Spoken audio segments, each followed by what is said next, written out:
Far out east, where the trees grow thick, there is a valley of silver alongside Mount Orford, where an unpaved dead-end road wraps itself around the far side of a mysterious lake. The hundreds of creatures that dwell in this land keep often to themselves, living in harmony with the fellow humans who have settled in small houses to get away from the ever-buzzing city back west. Then one day the worst happened.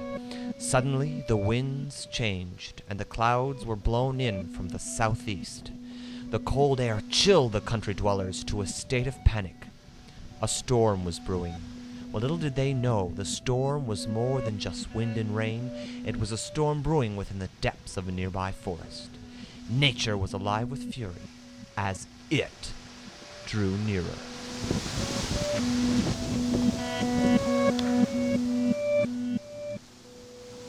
Well, when I first saw it, it was really sharp, and I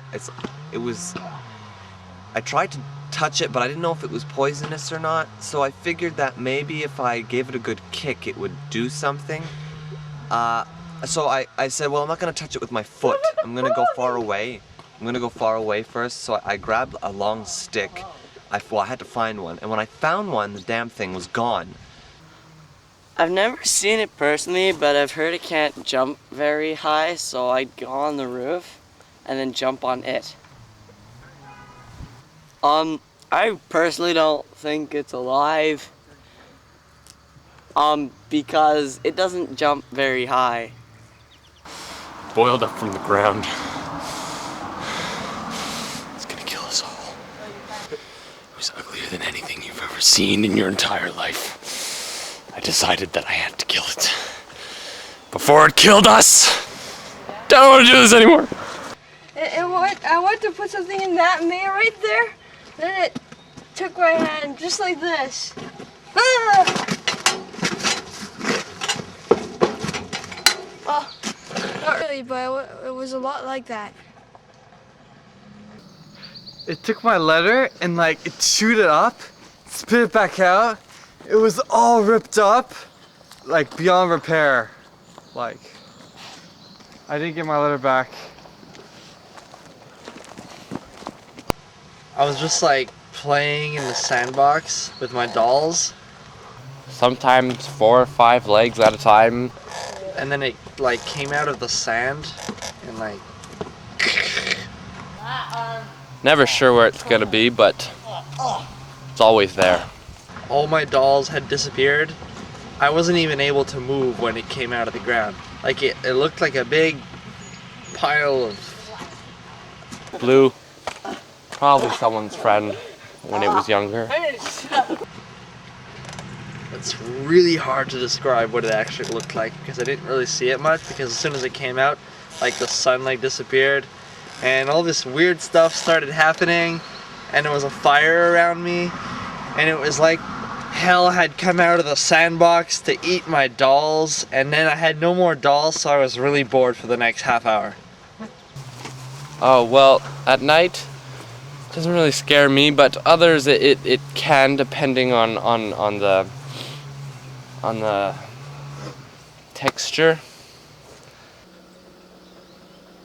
I was walking down the street. Really big. I couldn't believe it. It was so huge. It was like 5 centimeters.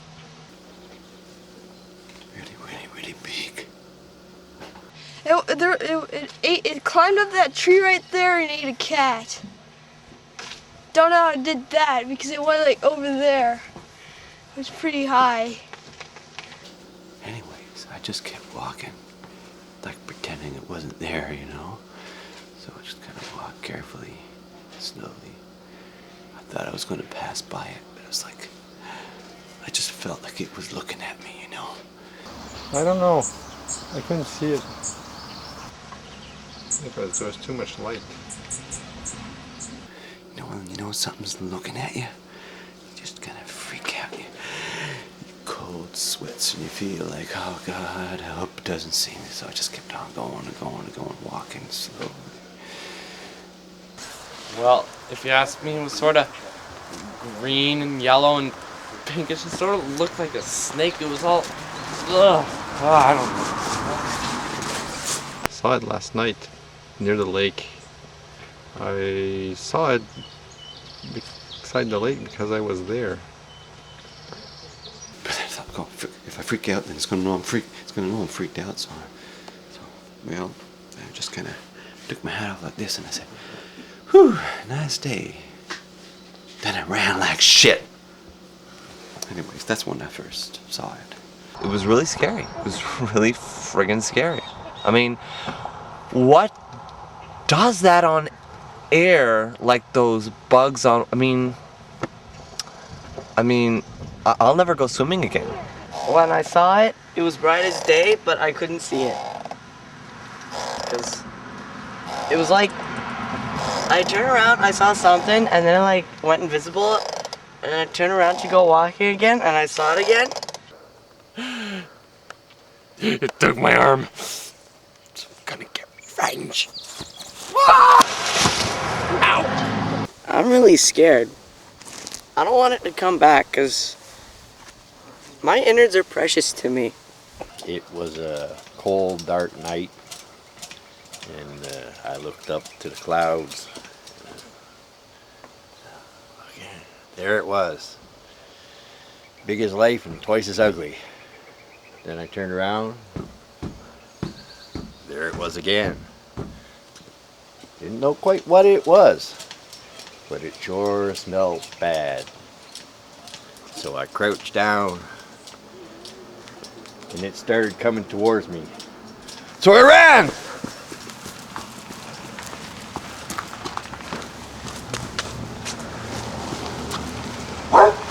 And it was gone. That thing there, it pushed down this pole here, and it has to be held up by those cables. It also chewed up our balcony.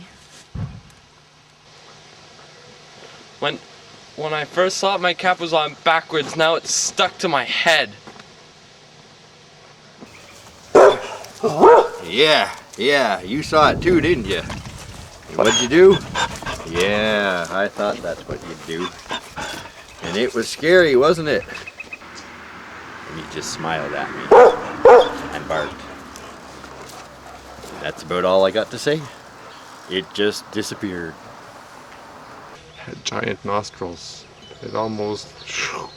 There was nothing left of it except for like this pile of goo that was like, there's like smoke coming out of it. Like the thing of goo was like orange and it was getting bigger. It was growing into like its own like creature and it looked like it was gonna eat me. As it is blatantly apparent that all of the recounted stories of the country dwellers seem to clash heads in a more than blindingly obvious fashion, we believe that this bizarre fact is due once again to it. We are in fact almost certain that these poor souls will soon go utterly insane within the next few days due to the mere presence and smell of it.